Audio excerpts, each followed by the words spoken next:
Welcome. My name is John Lang. I lead the Net Zero Tracker, and today we're doing a webinar on Net Zero good practice, looking at a range of different initiatives that have set standards on net zero over the last few years. And joining me today, I have got Alexis McGivern, Head of Stakeholder Engagement at Oxford Net Zero and the Smith School for Enterprise and the Environment. She's kind of on the periphery of the Net Zero Tracker, but we still call her a colleague. And then we've also got Frederick Hands from New Climate Institute, who is a Senior Climate Policy Advisor and a very close colleague. He's in the inner circle of the Net Zero Tracker. So today, I'm going to do a brief introduction, and then we're going to hand over to Alexis. And then Alexis is going to speak about net zero governance predominantly, and then we're going to hand over to Frederick to do a deep dive on our analysis that we produced at the end of last year on net zero good practice across these initiatives. So I should say a few things about the Net Zero Tracker. So we were founded, Net Zero Tracker 1.0 was founded in 2019, but the current iteration of the Net Zero Tracker was founded in 2021. And we look at over 4,000 entities, and we ask a couple of very simple questions. Do they have a net zero target, or indeed any other mitigation target? And is that target robust? Does that target have integrity? So of those 4,000 entities, we look at all nations. We look at the biggest regions in the 25 largest emitting nations in the world. We look at every city with over 500,000 people. And we also look at the 2,000 largest publicly listed companies in the world. And that's the entity group that we'll be focusing on today. So at its heart, we produce aggregate data, but we also look at the specifics of what each entity is doing. So as you can see there at the top left on our Net Zero Tracker website, you can interrogate the data by diving in to the map and diving into specific entities, or you can get aggregate information through our Data Explorer down in the bottom left there. You can also search companies over there on the right, and you can search any company, or indeed you can go down on that table and compare companies against one another and see how they're doing on important markers of integrity. For example, do they have a detailed plan? Do they have a reporting mechanism in place? And I suppose there's also the question of why. Why do we exist, the Net Zero Tracker? So we are at heart a transparency and accountability tool. We recognize that there are many reporting gaps out there in the landscape, not just across the corporate level, but also across the national and subnational level. So that's why we grouped together and created this international consortium between the Energy and Climate Intelligence Unit, New Climate Institute, the Data-Driven Enviro Lab, and Oxford Net Zero. So I'm going to just start very quickly by untangling a little bit of climate terminology. So over there on the left, you can see that the number one priority, bar none, is to reduce emissions. But I actually created this graphic to show the difference between carbon neutrality and net zero CO2. Now, scientifically, they are completely synonymous. But at the corporate level, corporates tend to use the phraseology carbon neutral in a different form of what it actually means. So when we speak about carbon neutrality in corporate lingo, we're usually talking about using offsets to compensate for emissions. Now that is not the same as net zero, and so that's a really important point to make at the start here. Net zero is about removals. It's about removing residual emissions, unavoidable residual emissions, and relying on emission reductions to get to net zero. And then I won't speak about net zero greenhouse gases and climate positive, or some scientists call climate positive net negative or carbon negative. But we're very happy to answer questions about this later on in the Q&A. And finally, I just promised on a LinkedIn post that I would show the bathtub. So this is probably my favorite graphic. It's obviously very simple, but as you can see there, the bathtub is filling up with human CO2 emissions. We pump out 40 billion tons of CO2 a year into the atmosphere. Now you've got the natural carbon cycle over here on the right, and you've got the land and ocean drain. And so that's naturally in sync. And actually the land and ocean drain take away about 50% of the emissions that we put up into the atmosphere every year. So that's great. But then on the left here, you can see the human disturbance. Like I said, we're pumping 40 billion tons into the atmosphere, and we're removing not much. And so net zero is about taking that 40 billion down to as close to zero as possible. We'll probably be left with a few billion tons, and we'll have to remove those. But unfortunately, that CO2 removal strain is currently untested, and there's absolutely no guarantee it will work. So we have to reduce emissions. So that's the operative point. Cool. I'm going to hand it over to Alexis, and then Frederick will follow her. Thank you, Alexis. Thanks so much, John. Now my key question for the day is, how do I get into the inner circle of the net zero tracker? Because that's my next objective, I think. So as John mentioned, I'm Alexis McGivern, and I sit within a group called Oxford Net Zero. For those of you who might not be familiar, we're a collection of academics based at the University of Oxford, and we're about 60 academics across 11 departments of the university. And myself and my colleagues sit within a team which is trying to bridge practitioner work and academic research to make sure that we are moving towards high integrity net zero. So oh, sorry, John, if we could go back. Thanks. So we know that we need net zero by 2050 to stabilize global temperatures. And yet, this is a quote from the UN Secretary General, Antonio Guterres, from a few years ago, that net zero suffers from a surplus of confusion and a deficit of credibility. I don't think I've met a person more quotable than Antonio Guterres, who gets in those zingers every time he has something big to say.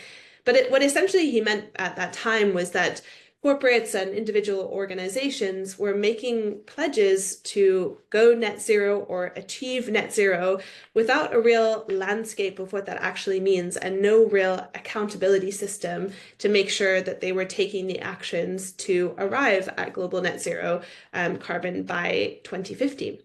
And so what we need to do basically is take the concept at the global scale, which, as John has mentioned, is making sure we're balancing greenhouse gas emissions, and also making sure we're taking out greenhouse gas emissions by sources and by sinks in removals.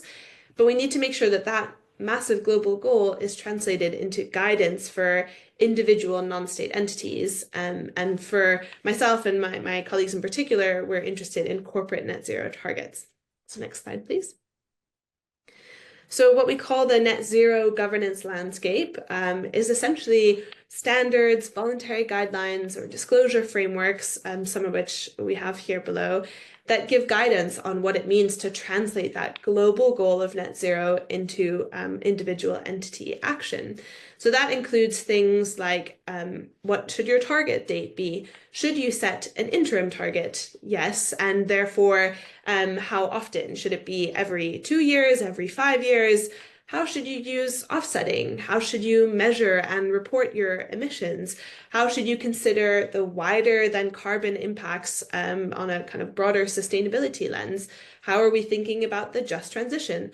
All of these questions are sort of covered in a coalition of these standards, which our research group really closely tracks to understand what is the guidance that's being given to individual entities and how closely does it match with high integrity net zero.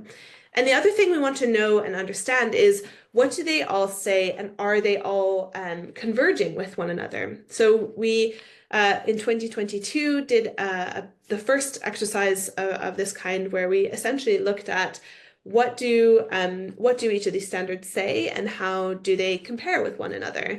And what we found then was that, yes, there are lots of different standards addressing different pieces of the net zero journey, from target setting to measuring and reporting emissions.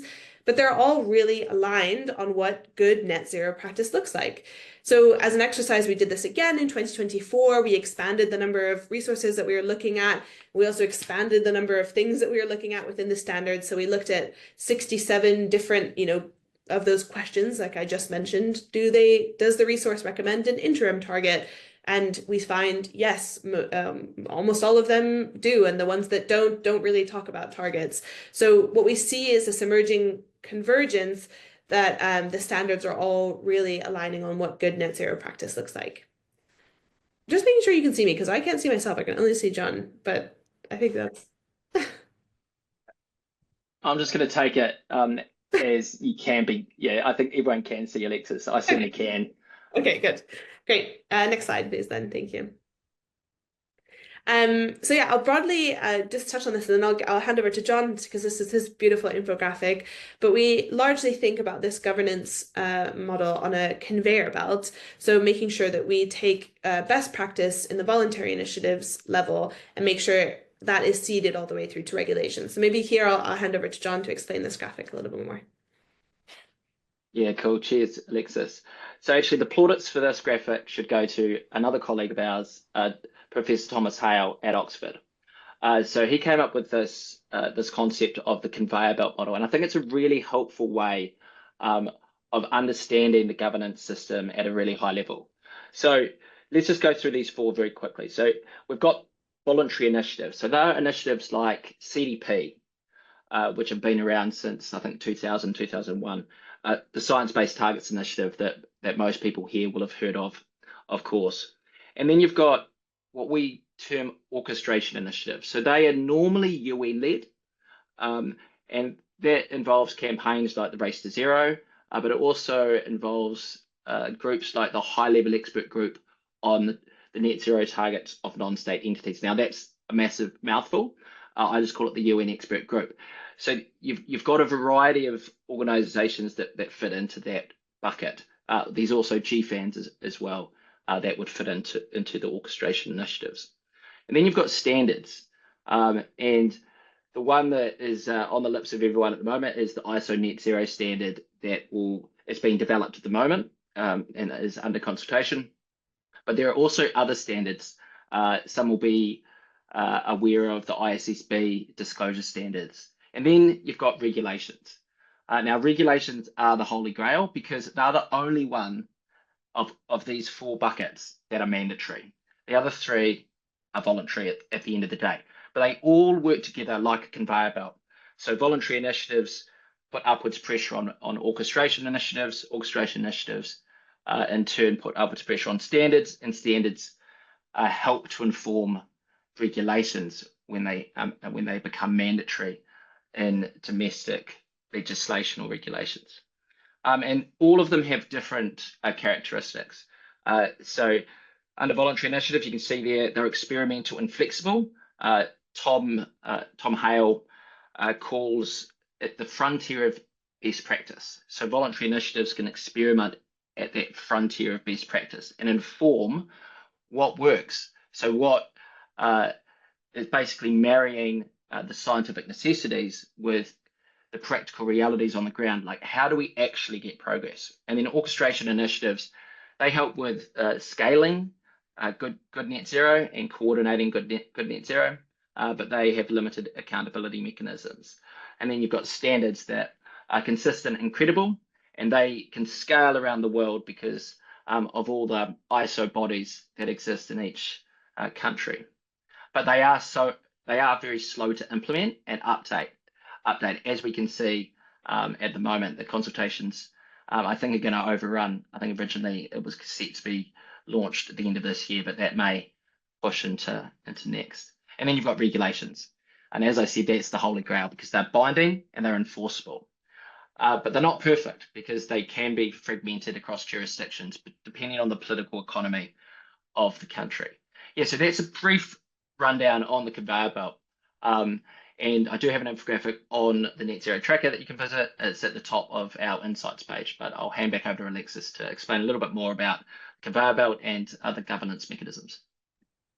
Great, thanks so much, John. And I guess the important thing is that understanding that each of these is part of, as John mentioned, this ecosystem where that best practice can be trialed and implemented and see what works and what doesn't before it moves into the regulatory landscape. And that crucially standards as the step before regulation offer that ability to audit and assure best practice.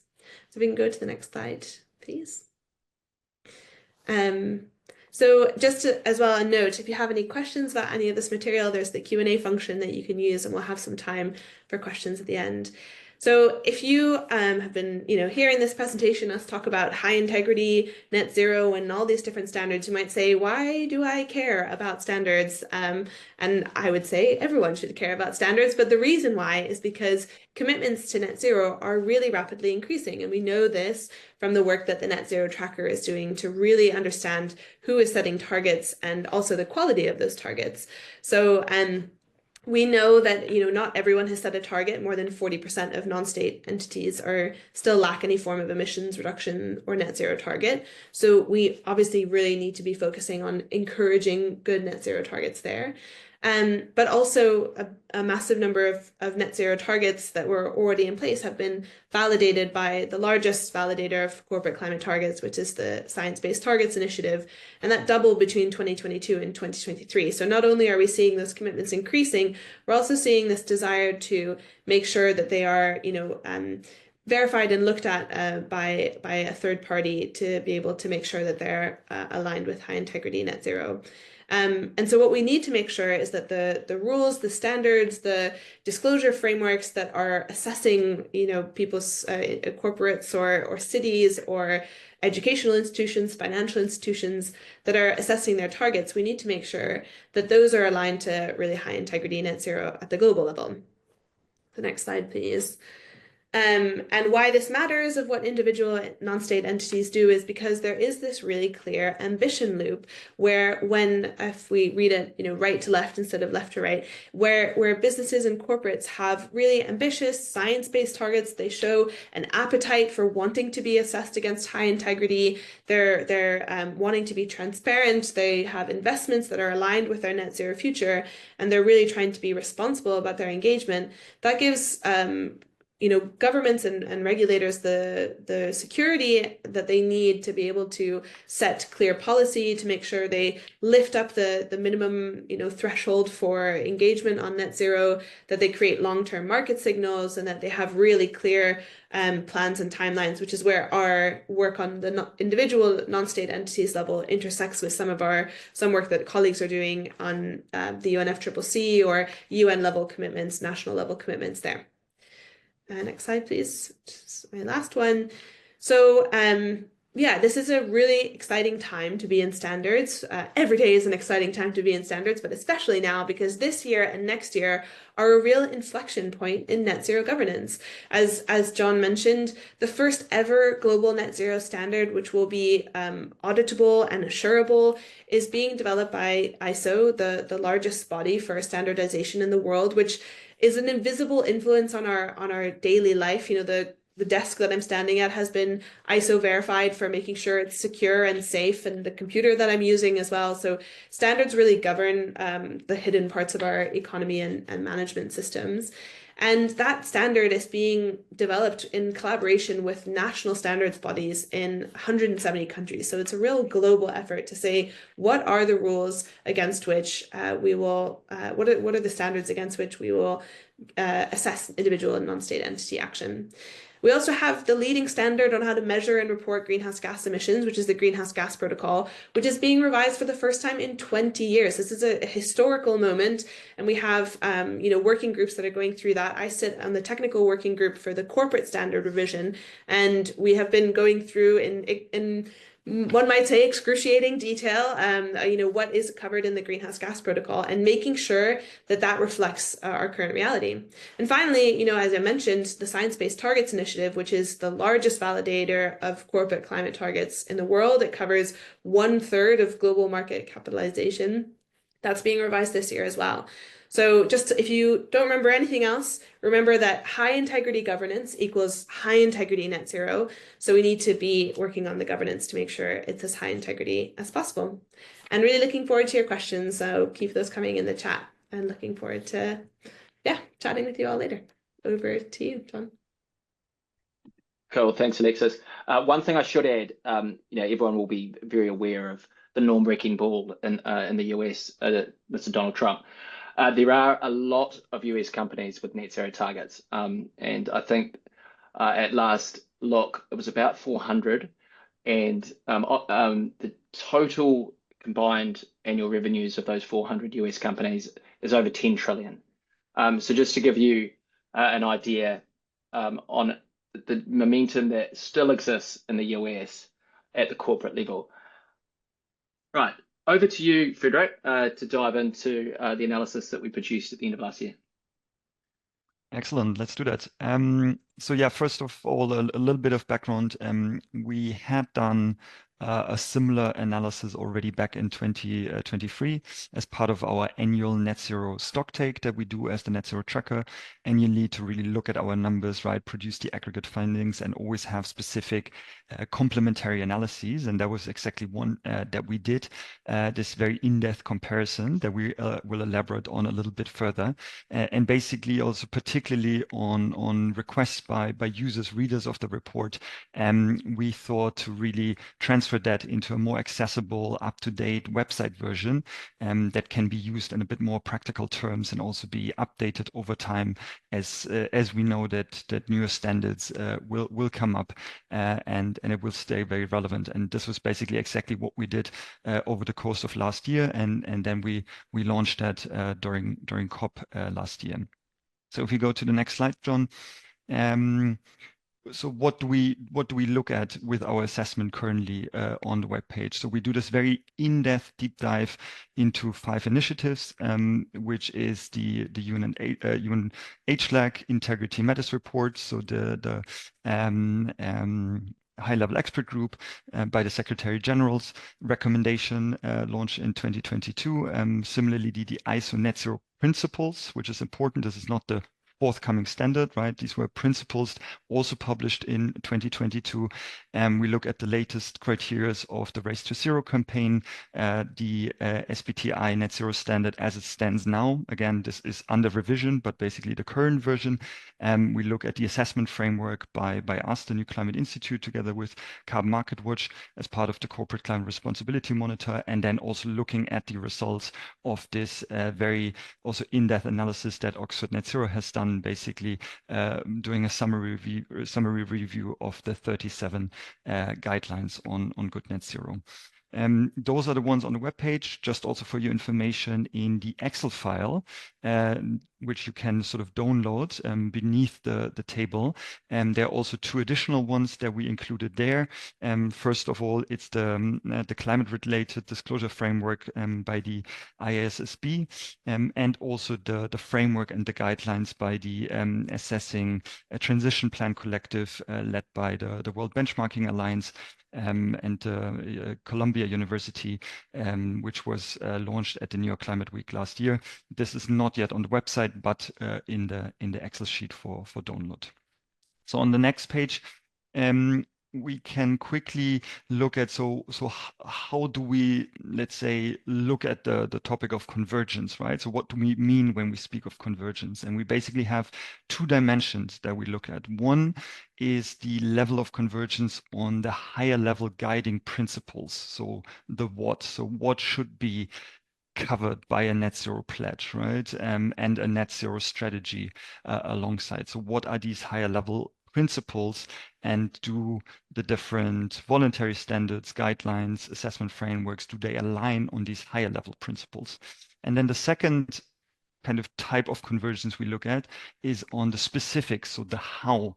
Do they really converge on specific criteria for operationalizing them that companies then can, for instance, use, or corporates, to really, let's say, write down the strategy? And these are basically the 2 dimensions of convergence that we cover in the present assessment.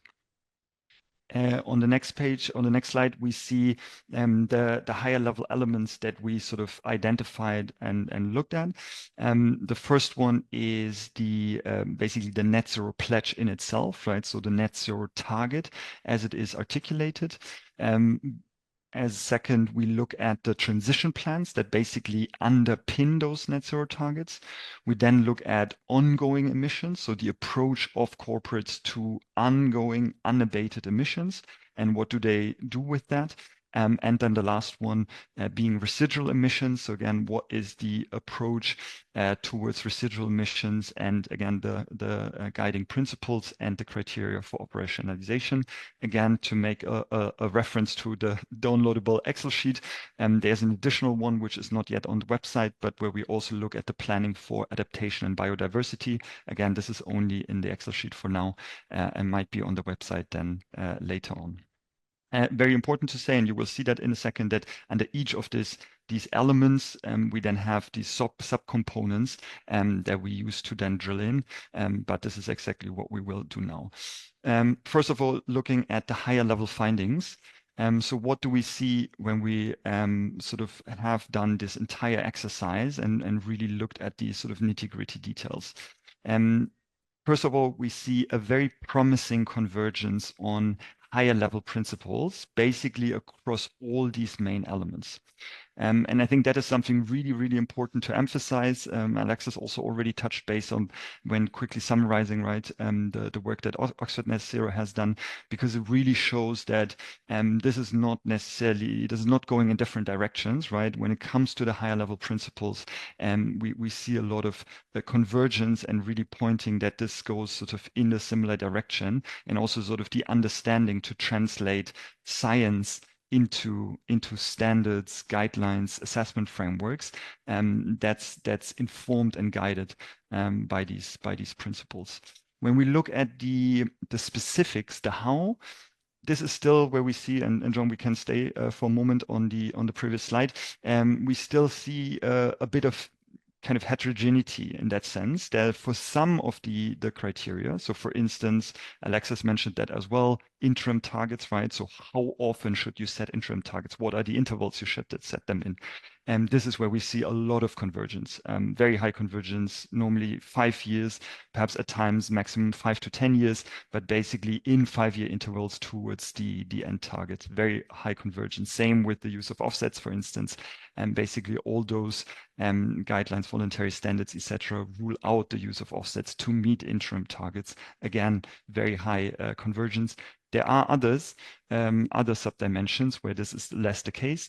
And I think that is the really interesting part of the analysis that we have done, that this can be used. And that's also the last point here for us that I think we also emphasize and we also want to contribute towards, that these forthcoming voluntary standards, guidelines, assessment frameworks, when they're revised, when they're being further expanded, etc., that such a convergence analysis can really be used in order to identify those gaps, right, and further contribute and fill them, and also contribute to that sort of, let's say, alignment and convergence overall, and further help to make the sort of this high integrity net zero governance system.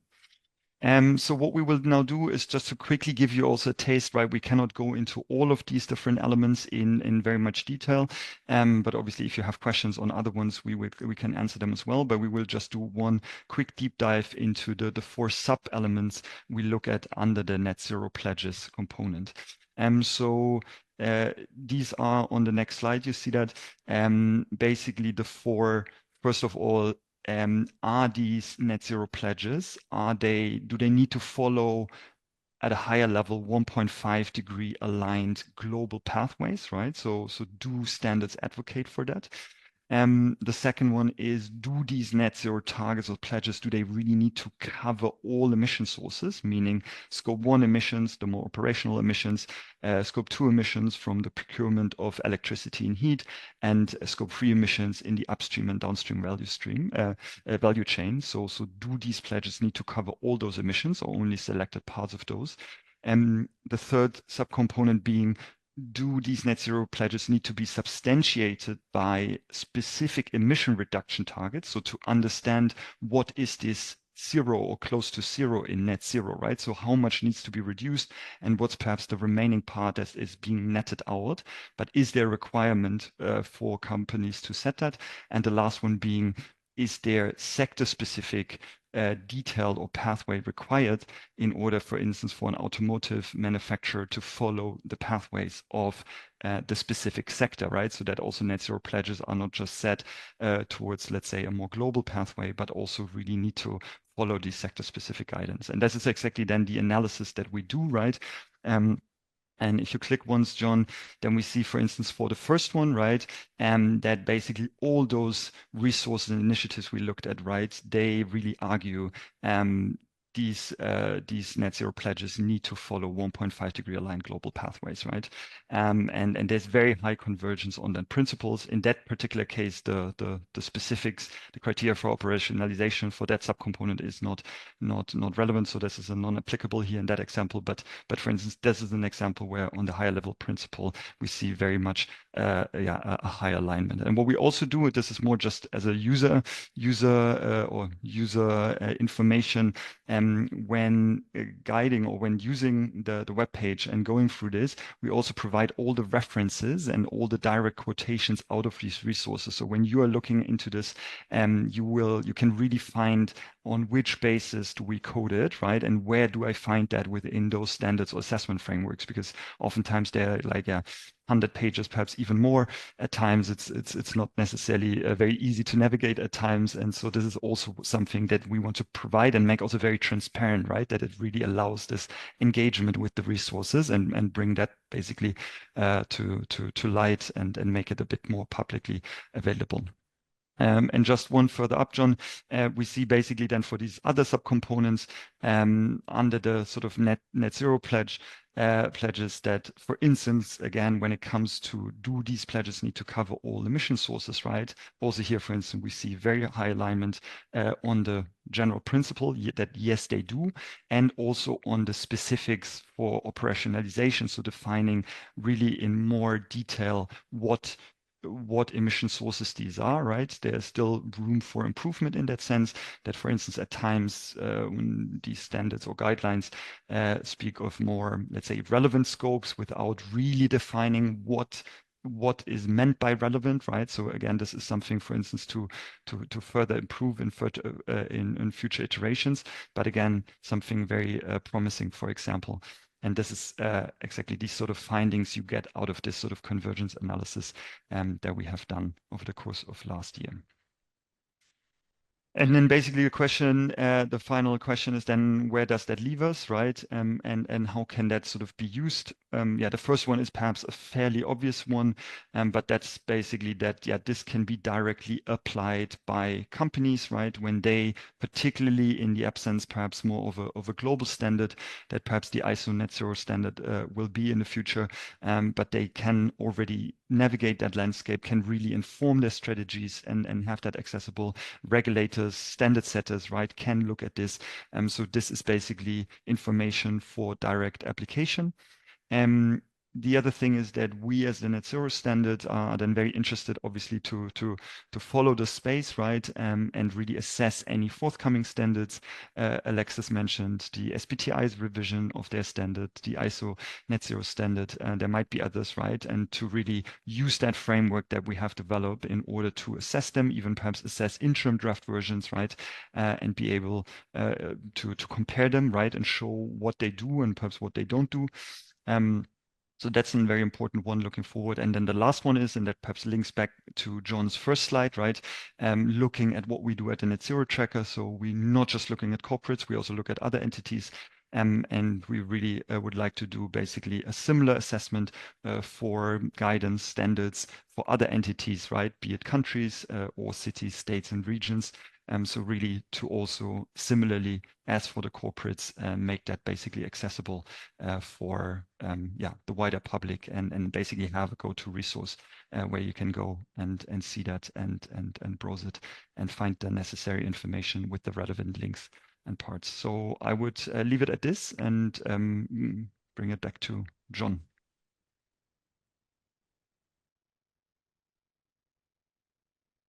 Cool. Thanks very much, Friedrich. Much appreciated.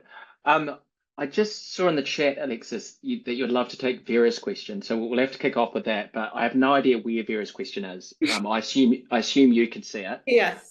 If someone could let me know where I could find the questions, that would be really great. Um, I will take it over to you, Alexis, to answer Vera's question. But please, someone let me know how I can see the other questions. It's in the little Q&A box. I don't know if you can see that.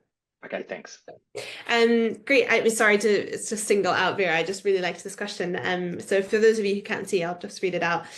With the recent trend of backtracking on national and regional climate regulation, Trump administration and VDL's Green Omnibus, and the turmoil at SBTI around the offsets and Scope 3 emissions, how worried are you about the possibility of watering down the GHG protocol and SBTI corporate standard during the update? Really good question. It's something that we think about a lot, especially as it relates to also the ISO net zero standard, which is being converted from this international workshop agreement into a fully auditable standard. And I guess what I would say is that these standards only work if we have really good representation in the process and making sure that they're hearing from a diversity of opinion while they're going for the update. So the GHGP had a public consultation before they started to select their technical working groups, and over 50% of the people who inputted into that standard were corporates.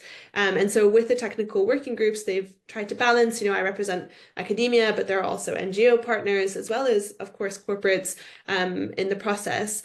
But what we really need to is make sure that when those things come out of the technical working groups and into public consultation, which will happen, for example, next summer for GHGP, that there's a really good, strong public response in terms of the comments on the draft. So you have a really good lead time between now and next summer to get a little bit upskilled with how the GHGP works and make sure that when that update does come out, that you're following people like New Climate Institute or Oxford Net Zero or the Net Zero Tracker for updates on, what we think was really good about the draft and what we think could be potentially shifted, and use that as your inspiration, among reading lots of other sources to write your own submission to the public consultation. So I think there's this real problem of the only people who can afford to participate in those processes are corporate actors, because they have people who are funded to participate in those processes. And what we need is a lot more sort of small lifts from lots of different high integrity actors. And with the SBTI, they have a really strong technical team, and it's just about making sure that as well, we're really taking advantage of these processes of public consultation, same with ISO, to really get in our comments. But thanks for the question. Something we think about a lot. Cool. Thanks, Alexis. I have since found the Q&A tab. So I'm going to go to Raksha. Raksha Bat, hello. What are your opinions on the global pushback for CSRD application? So that's the Corporate Sustainability Reporting Directive, especially coming from the US, UK, and in Europe, France, and Germany. I'm going to take that over to Frederick, who may have an opinion on that, especially because he lives in Europe. Yes, I do. So I think we see that very critical, and particularly at this point in time, right? There have been years and years kind of spent in order to develop that regulation also with broad public consultation, right? Companies have really invested in making sure they will comply, particularly the big ones from this year onward, right? And lots of investment being made there. There was this sort of certainty that this will come really enhance the understanding and information flow, right? Perhaps with gradual improvement over time, but really be the sort of big leap forward in terms of disclosing, right? Because that's what it is about, right? Like disclosing information in a very structured and harmonized format. And I think it's really unfortunate that this is now being sort of backtracked in the last minute, or at least with the intention, right? And particularly put those companies at disadvantage that really spend lots and lots of time to really implement that and be ready for that, right? And basically also create that sort of uncertainty that over years you were speaking about the CSRD, similarly with the CSDDD, right? These were year-long processes to develop that regulation, and then basically to say, no, they are massively rolled back, right? And nobody really knows to what degree and what exactly, etc., providing even more uncertainty to companies, right, on what will come and what they need to adjust to. So perhaps in short, right, this is really sort of not good news. And really also something that not just we, but also many companies, many NGOs, many others, right, like really do not consider a good idea, and simply not helping on the way forward. Cool, thanks, Frederick. I often think of the quote from the crooked timber of humanity, nothing straight is ever made. We're always going to face political pushback and political backlash, especially on this net zero journey. But I suppose it's about holding the line and not surrendering to silly thinking, basically, and especially out of the US. I've got another question here from an anonymous attendee. Many companies are unable to achieve net zero aligned pathways due to technical commercial feasibility, but maybe moving towards these pathways. How can we assess the level of ambition within these currently not net zero aligned companies? I'm happy to answer that question, and Frederick, Alexis, feel free to jump in. So at the Net Zero Tracker, we do something each year. In our analysis, we look at the starting line. So the minimum requirements for good net zero, and the most part they're procedural. So it's very simple, and all companies can do this, even fossil fuel companies. So number one, do they have a pledge? Doesn't have to be 2050 either, but do they have a pledge? You have to say that you're going to do something before you do it. Do they have a plan? Do they have a plan to deliver on that pledge? Are they proceeding? Do they have interim targets? And are they reducing emissions? Again, it's procedural. Do they have an interim target? Do they have a near-term target? Do they publish? So do they report annually? And so you'll notice that I'm going through the P's. So this is a fourth P. Do they publish? Do they report annually? The fifth P is persuade. Are they aligning their policy advocacy with net zero? And then we at the Net Zero Tracker add two other elements to that. So they're the 5 Ps that we borrowed from the Race to Zero campaign. But there's also, do companies cover all emissions? So that's scope 1, scope 2, and there's scope 3 indirect emissions. So they're upstream and downstream emissions. And very simply, when it comes to offsets, are they being transparent? Are they telling the world what they're going to do? So it's really simple. So we reward companies that are doing those procedural elements well. So that would be my answer to that question. Even if they can't substantively put themselves on a sectoral pathway, they can still do those procedural things that are so important. We heard Alexis talking about the ambition loop before.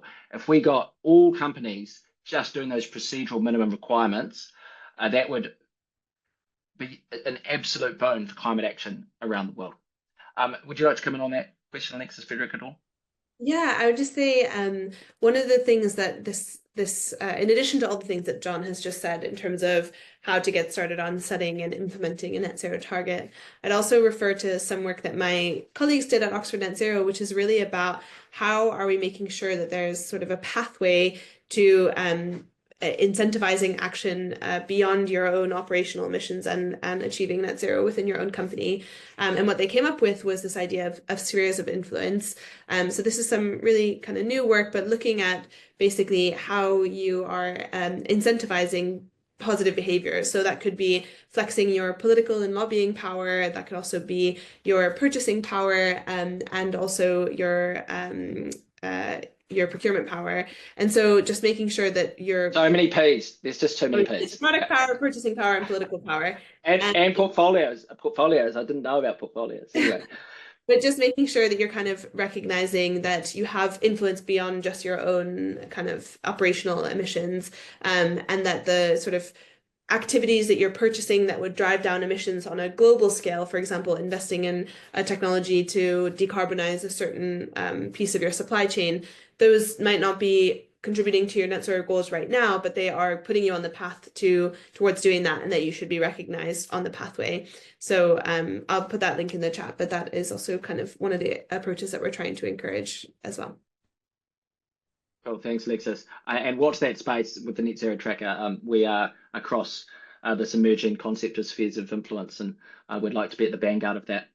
Do you have anything to add, Frederick? Otherwise, I'll go on to the next question. Yeah, perhaps just one last point, which is this sort of kind of this transparency of corporates on their journey and transition, right? Because it is indeed a very good point, right? That perhaps at this point in time, for whatever reason, right, you might not immediately be on this 1.5 degree aligned pathway. But I think what is also so beneficial, and we see that also with companies to really do that, right? To really outline those challenges ahead, right? And for instance, what they currently struggle with, what additional support that might require. And that also really allows peer learning, right? That allows to really, in substance, discussing these challenges, right? In order to overcome them together, right? Because obviously every company operates in an ecosystem and within an economy, and I think that is also something which is of great value for companies to do. And I think many of these standards and voluntary guidelines, etc., that we looked at, right? They also really encourage that to really be transparent, right? And really put that at the forefront, and explain that, because only then also there can be meaningful exchange with stakeholders, shareholders, regulators, in order to understand what is necessary, right? If these pledges, on the contrary, are just being made and they're completely unsubstantiated and do not consider these challenges, right? That's not meaningful and rather deceiving. So I think that is in general a very important thing. And for instance, we also, when looking at these things, really also encourage that and value that, right? If there's a really good exchange, basically, and presentation of these sort of things, right? And how the company intends to tackle that. Cool, thanks, Frederick. Just quickly to answer Ravi's question, I think it was asking if the net zero tracker is the same as the SBTI net zero commitment. No. So at the net zero tracker, we collect claims from these over 4,000 entities, and we record them down as the company or the city declares them. And so we record what companies are saying. And so, yes, they may have signed up to an SBTI net zero commitment. We will record that as such. Another question here is about science-based targets. So do companies have other options to set publicly acceptable and validated science-based targets other than SBTI? What does the future of science-based target setting look like? So I'll defer that to my other panelists. Alexis, would you like to come in on that? Yeah, and this is a question that we get often, because the process of being validated by SBTI is long, and it requires a lot of effort and time and knowledge, which is why a lot of times this is being actually outsourced to consultancy firms, for example. But for a lot of times for SMEs or for businesses that don't yet have their ducks in a row, it can be hard to understand how that kind of maps onto SBTI. So I guess I would say there's a wide number of target setting guidelines in the space. For example, the Transition Plan Task Force gives a lot of guidance on how to set and implement, a good target and a plan to follow through with that. That's a UK-based resource. But also, as we've shown in our mapping exercise, the ISO International Workshop Agreement, they have guidelines on setting a target. And I would say the benefit of being validated by SBTI is that you've put together all of the governing procedures and the paperwork that you need to actually seed this into your organization in a way that if you're not in the validation process, you might struggle to get the internal buy-in. But there are loads of resources out there on how to set a target that you can follow kind of informally until you're ready to validate with SBTI. I would probably opt for the ISO International Workshop Agreement. I'll put it in the chat, which is really good kind of comprehensive guidelines on target setting that also, cross-pollinate with some of the guidance in SBTI. And then when you're ready to validate through SBTI. But be curious to hear what Frederick thinks.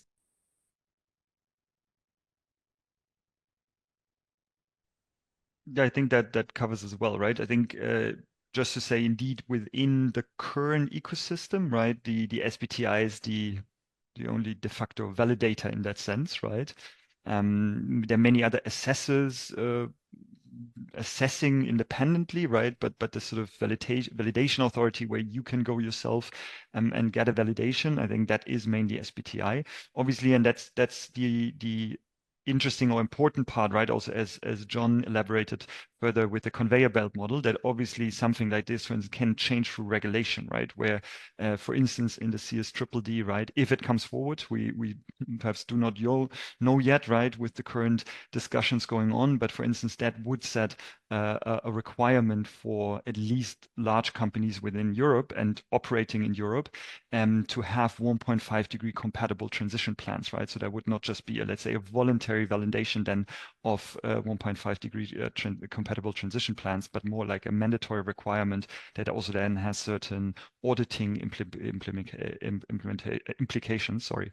So this is also then an evolving space, right? But yeah, indeed, at the moment, I think, yeah, what Alexis said, right, is really spot on. Cool, thanks, Frederick. Thanks, Alexis. A question here from George. I believe the amplification of natural sinks is a potent tool in drawing down carbon from the sky. Very poetically put. But my understanding is that measurements of things like larger soil carbon take-up is difficult. Are there objective standards in development for that? I can't speak to that question specifically, but what I can say is, yes, there is it is a potent tool. We can enhance natural sinks. We really can, and that's the restoration of nature. Things like mangroves and peatlands and virgin forests. But to get to net zero, you may have heard this, but we need to get to geological net zero, because we are taking subterranean deposits from under the ground that are part of the long carbon cycle. We ultimately need to bury it. I think, as the father of net zero from Oxford, Miles Allen says, if we dig it up, we've got to bury it, and we've got to bury all of it. So that's probably the best way to think about it. And that's why there's so much debate and conversation around the importance of durability when it comes to removals. For example, in the Article 6 negotiations, there was a lot of debate around the risk of those reversals. So once it has been buried, what if it is reversed and that storage is reversed and that CO2 is emitted back into the atmosphere? So I would just say that if anyone wants to jump in regards to that, feel free. Otherwise, I'll move on. Cool. What role can voluntary use of credits play alongside most ambitious possible action with value chains in realizing greatest possible near-term impact from voluntary climate action? I might start with Alexis on this because Alexis was quite close to the Oxford principles on net zero offsetting. So yeah, we'll start with Alexis, and I'm sure Frederick will have some thoughts to share as well. Yeah, thanks so much. So I'll just, again, I'm putting a lot of resources in the chat. There's a lot of cool reading to be doing. So I'll put a copy of what John just mentioned, the Oxford Offsetting Principles. That was a collaboration between several academics at Oxford on best practice on how carbon credits should be used. And essentially the headline items are, oh, I'm about to sneeze, sorry. Nope, it's gone. Okay. The headline items are basically we shouldn't be using credits towards interim goals. We know that, and we should be thinking about the long-term vision of what removals we might need at the net zero target date and moving towards long-term removals instead of avoidance-based credits, for example. But increasingly there's discussion and mutterings coming into the fore about what we call beyond value chain mitigation, which is basically using credits as a way not to justify further emissions, but rather to make a contribution towards global net zero or to support good work going on mitigation that might not be within your supply chain. And it's hard to make the business case necessarily for it because obviously it needs to make sense for corporates, but it is something similar to the spheres of influence work of thinking about how can you make a contribution towards global net zero rather than just thinking within your own narrow supply chain. But I'll pass on to Frederick as well. I think that covers it well, yeah. And we even have that included in our overview on the website, right? So it comes under the ongoing emissions one, and then it's this climate contribution beyond value chain mitigation. So you can also see, right, what the existing framework standards guidelines say about this. And this is indeed an emerging topic, but I think, yeah, Alexis, you covered it very well, yeah. Yeah, cool. Thanks very much, Alexis. Great. And just to note, oh, sorry, go for it, Alexis. I was just going to ask if we can, with our 5 minutes remaining, talk about the scope 3 question that someone asked about whether it's scope 3. But Sure. While I look for that question, I'm going to pitch one to Frederick from an anonymous attendee. I wonder if this is the same anonymous attendee that I've been reading out from. There's been about 5 or 6. I think Frederick touched on this. Is there consensus about what 1.5 degree pathways are, how to be determined, etc.? Over to you, Frederick.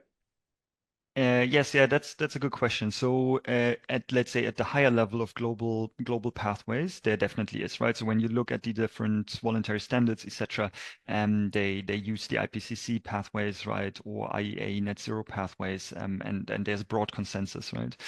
Which is a bit more tricky is the sector specific 1.5 degree aligned pathways, right? So for instance, in the IPCC, there is some sector specific detail in there, but it might still be the sector might be transport that includes land-based transport and aviation and shipping, etc. Right? So this question of, for instance, for a car maker producing light-duty vehicles, right? Like what is the correct or the right pathway, right? And what are the respective 1.5 degree aligned milestone benchmarks? That's then a bit more of an open discussion in that sense, right? Or and that's also, for instance, something that we have identified, right? That this is a bit where indeed the existing guidance, has a bit of a gap to fill, and there are early steps in exactly doing that, right? But that's something that's a bit more needs more substantiation, and that's, for instance, something where the SBTI or others, right, already have also sector-specific guidance or benchmarks, standards, etc., beneath the more economy-wide ones, right? But exactly, I would perhaps leave it at this. There's one resource I can put it in the chat where, for instance, we at New Climate Institute made a repository of existing benchmarks, milestones for, I think, 15, 16 different sectors that can be a bit of a starting point to also use it. And that's, for instance, something that we in our assessment at New Climate Institute and the Corporate Climate Responsibility Monitor, for instance, use in order to really assess, are these interim targets and are the net zero pledges that companies make, are they aligned with sector-specific 1.5 degree pathways? But I will put that in the chat in a minute. Cool, thanks, Frederick. And I have found the scope 3 emissions question. Sorry if I missed it from Frederick's presentation, but is there general consensus about covering scope 3 emissions with a net zero target? I will start a big fat yes, and then Alexis can elaborate. Yeah, so definitely a big fat yes. And also, this is one of the areas that we identified as not being super 100% clear on the operationalization point of it. So yes, we should cover scope 3 emissions, but there's a bit of, muddiness, I would say, over what that actually means. So some standards say a specific threshold that it should be 95% of your scope 3 emissions or 90% of your scope 3 emissions. And others say it should be the most relevant scope 3 emissions without defining what relevance or material really means when they refer to that. And one thing that's quite interesting is that a lot of these standards reference specifically the greenhouse gas protocol, say, when it comes to anything regarding measuring emissions, refer to the greenhouse gas protocol. But actually, the greenhouse gas protocol doesn't require scope 3 emissions, but they do have a scope 3 standard that provides guidance on scope 3 emissions. So there's sometimes a little bit of terminology confusion there over, what should be included. But I think the kind of high level takeaway is yes, and a target really is not complete without them, but just the operationalization is key there. Cool, thanks, Alexis. I'll try and answer the last question here from Jael. One of the key opportunities for advancing ESG and sustainability in companies is demonstrating their economic value through a strong business case. However, the challenge lies in the significant initial investment and structural changes required to implement sustainable practices. It's basically asking how you balance sustainability or climate action with financial feasibility. So it's a really, really good question. Something that at the tracker we don't really do, but Alexis spoke a little bit about products and services in terms of your spheres of influence. So that's a really important one. What are they actually providing to consumers? The other one I would say is CapEx. So you can see very, very clearly what companies are investing in the clean energy revolution and those that are investing in incumbent dirty industries. So that would be an indicator that I would look at. We don't have that data, but I do know that Climate Arc have that right at the very top of their criteria. It's difficult because, of course, it's going to take a lot of finance and a lot of upfront capital to put in some of these changes and get on a sustainable pathway. And that is probably the biggest challenge that we have to face. I think we're a little over limit. Is that correct? Was this an hour or an hour and a half? We could keep speaking for another Just half an hour, now, probably. unfortunately, yeah. It's just an hour. Okay, well, I just want to say a big thank you to our panelists, Frederick, Hans, and Alexis McGibbon. There are some resources in the chat, but we're very happy to respond via email as well. So if you just want to email hello@zerotracker.net, we can provide some of the resources. So yeah, please don't be shy and stay in touch. But thank you very much for everyone who joined today's session, and I hope that you learned something from it. Thank you. Thanks.